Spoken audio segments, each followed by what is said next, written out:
Hey everyone, welcome back to Painted Studio. I'm Maury Curtis Dunbar, the hostess of the mostest messes you'll ever see in your life. Yes, that's me. I am happy it's Saturday, it's gorgeous out. I gotta tell you, it's a little hot. Shocker, it's August in Chicago. It's gonna be hot.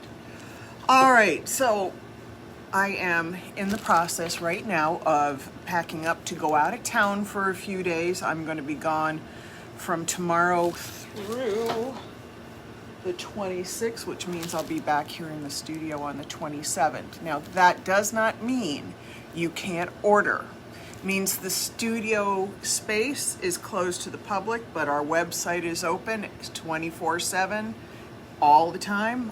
We have shipping set up for people to order while I'm not here. I'm still reachable for questions via Messenger and stuff, although I might not be quite as on top of answering because I'm taking a little peace and quiet brain break. So I will answer you, but it might not be within 10 seconds of you messaging me like I often do. All right, so we're going to move on to today's projects. First, I'm going to cover with you the glass bead gel ornaments that we were doing, where the successes were, where the failures were, and then we have this cast resin cow skull to play with today. So we're going to work on that too. Oh, thank you, Joy. Yeah, I'm getting away. It's going to be quiet. I have a box full of craft stuff in the car. We're going to see some family. We're all just going to be staying kind of distance from each other, and we have lots of fun things planned. But it's going to be quiet. That's exactly what I need right now. All right, I'm going to flip the camera down, and we're going to look at all of these ornaments. All right, let me pull this back so you can see all of them. Some of them were successes. Some of them were abysmal failures, and I know exactly why each worked and each didn't. Now, as you know, these were the first ones I did. This one, and this one, and this one. And these were all successful. Now, I haven't done anything with this white edge. I might not. I might just save it and put ribbons in here and tie a little bit of holly, and that's all that you're going to see on those. So those I call a success. Now, we're going to discuss... Hang on a second. Let me show you the other successes. So here's the back that I was showing you, and actually it kind of hangs like that, but I set it like this because it's a little creepier looking when it's standing upright. But if I want, I can go back in, drill 2 more holes, and just hang little things from this one if I want to.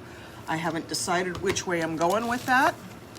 This is the other one that we printed out and troweled the bead gel right over. I showed you this yesterday. These all came out so great. And again, these are just printouts from the computer or illustrations cut out of books, mounted with Set Coat Clear to a piece of gesso board, and then the bead gel is troweled over. Now we're going to show you the failures versus the successes that we hand painted, and I'm going to tell you exactly why they failed, because as soon as they dried, I knew what the problem was. Okay. Why was this one that I painted a success and this one such a dismal failure? Very simple. And I left the can somewhere else. I'll show you. Hang on a sec.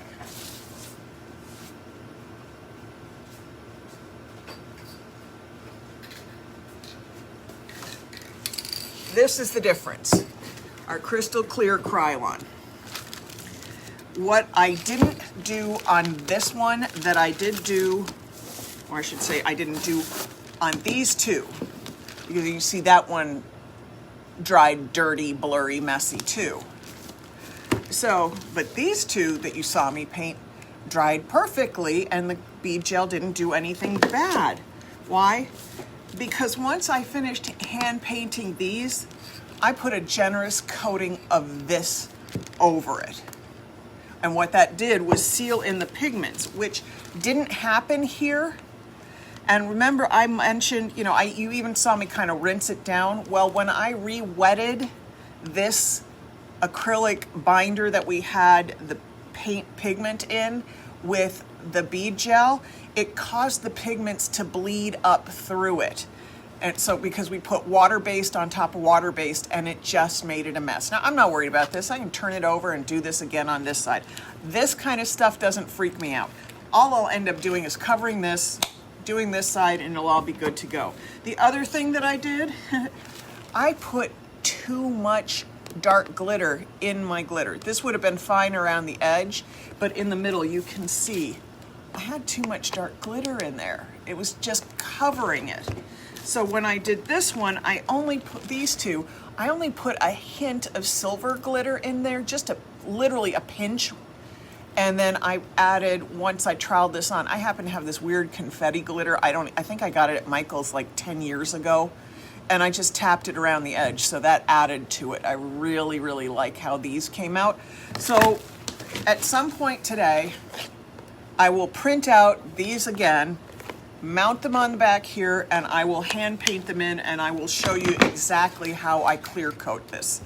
But literally, I took the can, I'm not gonna spray it in here because this stuff is stinky inside, and I took this and I went shh, and then let it dry. Because it's acrylic, it doesn't affect the way the bead gel bonds, but because it's solvent based, it didn't penetrate those pigments and let them bleed, and it made all the difference in my final project. So that's the clue. Like I said, I make the mistakes so you guys don't have to. It does not freak me out when I make mistakes like this, because I don't consider them mistakes. I consider them an opportunity to learn what I did wrong. So I'm very happy with the fact that I did actually have this screw up, because now I'm like, yeah, I was right. That could have been a problem. It was a problem. And I learned it on something small instead of doing something big where it would have been really, really a problem to correct it. These new ornaments on the back, I'll paint over this side. It'll all be good. So I'm very happy with how all of these are coming out. So out of 7, 8 ornaments, I had 2 bloopers for ones that I knew were going to be bloopers. I absolutely love how these came out. So there's going to be more of these when I do the Halloween ones. They're going to be more that are definitely sharper and clearer and nicer like this. So we'll be doing more of these, and you all can participate with me, and you can see how I fix those. Now, our next, I can move that can out of the way. Maybe shake some of the glitter off. I try to keep a clean piece of paper because obviously under here is always a mess, and I don't change the plastic every day because that's wasteful. All right, so I bought on Amazon, you've seen me do this before. Last year I did it with a bunch of other skulls. I bought what is supposed to be a 22-inch wide Longhorn cast resin skull. I've bought these before. This was very affordable. I think it was $20. So it's not so expensive that I'm going to feel horrible playing with it. Now these, if you look at these, they come in pieces. There's a square peg on the end of this that goes into the square hole there. And I don't know, you have to place it so the antler's in the right direction. So that's pretty much it. Unless I got it on the wrong way, which wouldn't be impossible for me. God knows I've done that plenty of times. Okay, so there it is assembled. It's about 21 inches from end to end.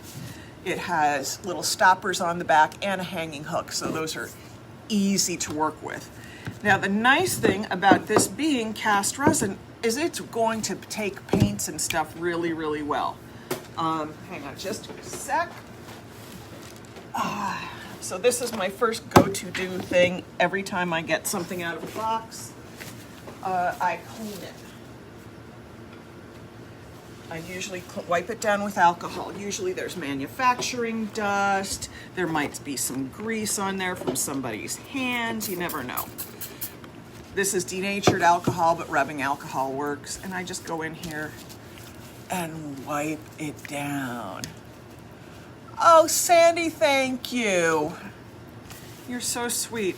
I just look around and come up with stuff that I want to do that's either seasonally themed or something I need to be doing for something else. I'm trying to figure it out. So, you know, somebody sends me stuff. Sorry, I got to get the light down in there so maybe you can see it a little better. Now, all I'm going to do in this first live, so if you're easily bored by watching me paint something black, then I think you're done with me for this live.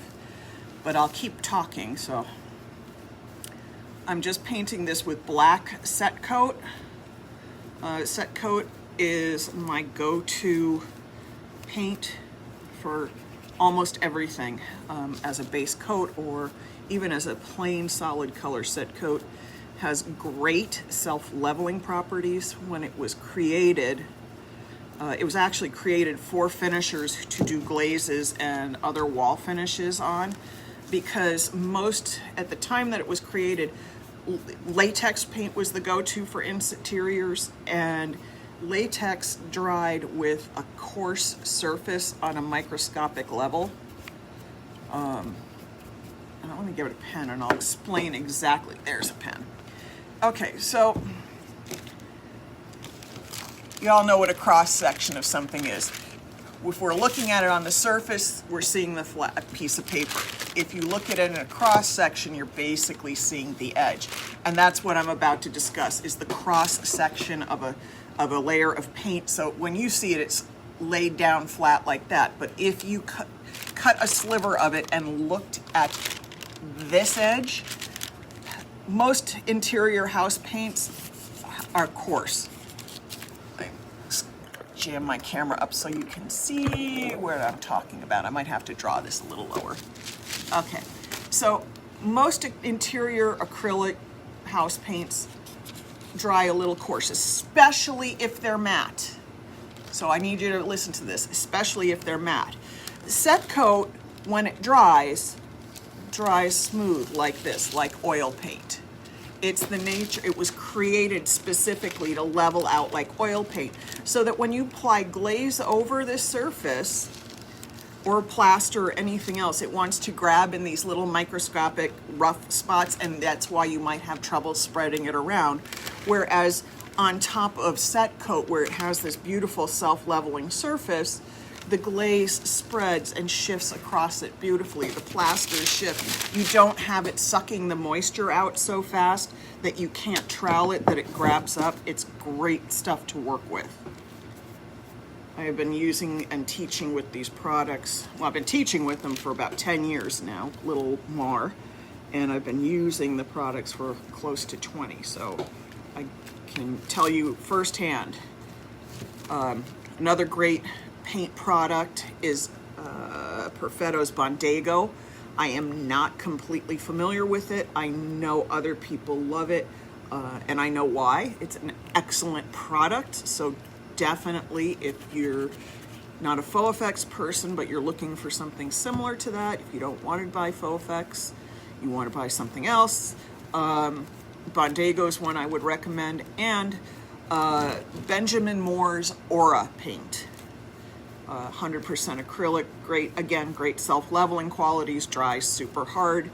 Those are my 3 recommended paints for most things. I used to have a few more, but as a lot of smaller companies got bought out by some larger ones, I can't recommend them anymore because they aren't the same formulation, unfortunately, so their product is just not what I would be willing to stand behind as I have other products. So this is we're gonna cover this, and this is a coarse surface, so you see I'm kind of like jabbing stuff in there. It's how I get into all the little cracks and crevices.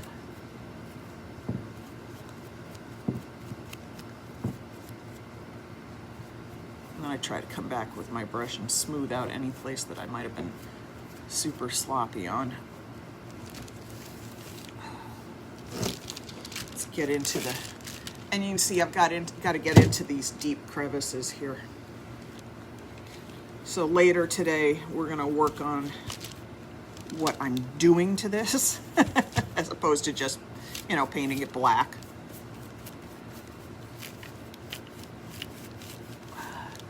And of course, if I don't answer your questions, you know, I go back and read them and write the answers out. And even if I have answered your questions, I still go back and write the answers out because sometimes it's just easier for people to be able to find the answer to the question if it's printed out in the comments.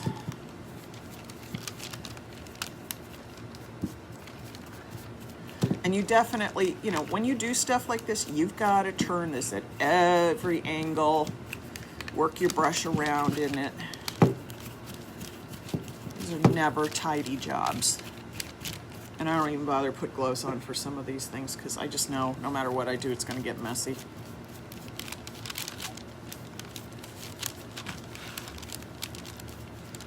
I think the biggest thing that happens for people, especially when they first start painting stuff, is that they're afraid of the paint. Like they've laid it down, they've got one spot absolutely perfect, and how do they go on to the next one?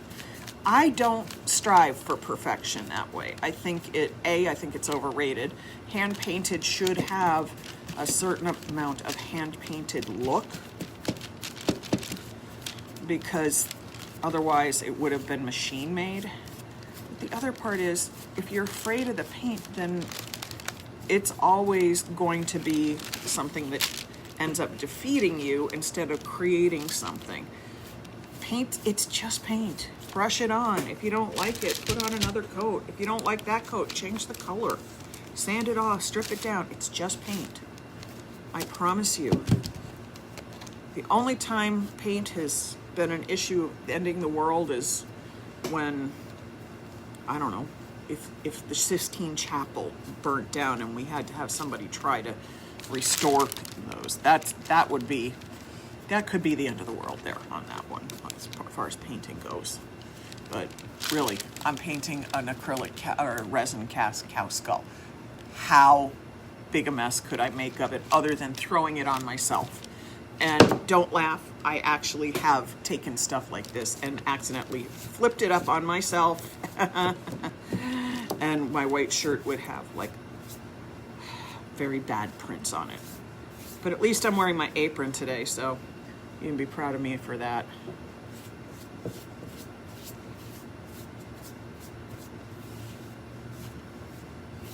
So I get teased. I am truly probably one of the messier painters in that my workspace is never perfectly tidy. I have stuff out everywhere all the time. It's a creative brain. Just too much stuff going on. Jennifer likes to tease me when I was teasing her on a live, I think yesterday, and she spilled something. I said, "Oh look, you're making messes like me," over on Jennifer Ferguson's page, and she said, "No, honey, nobody makes a mess like you."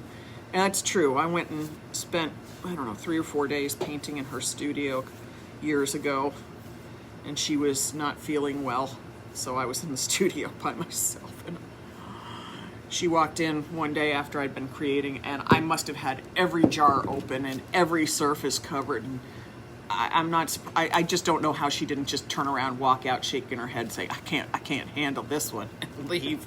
But she has never forgotten that. I did clean up after myself, but I usually have to explode in a big way before I can clean up that way. All right, so we've got our cow skull painted. I can't do anything yet with it until it's dry. I did go over the ornaments. Again, sprinkle the love. You don't have, I sprinkle this one, sprinkle it all you want, because we want to get you all in the habit of the sprinkles.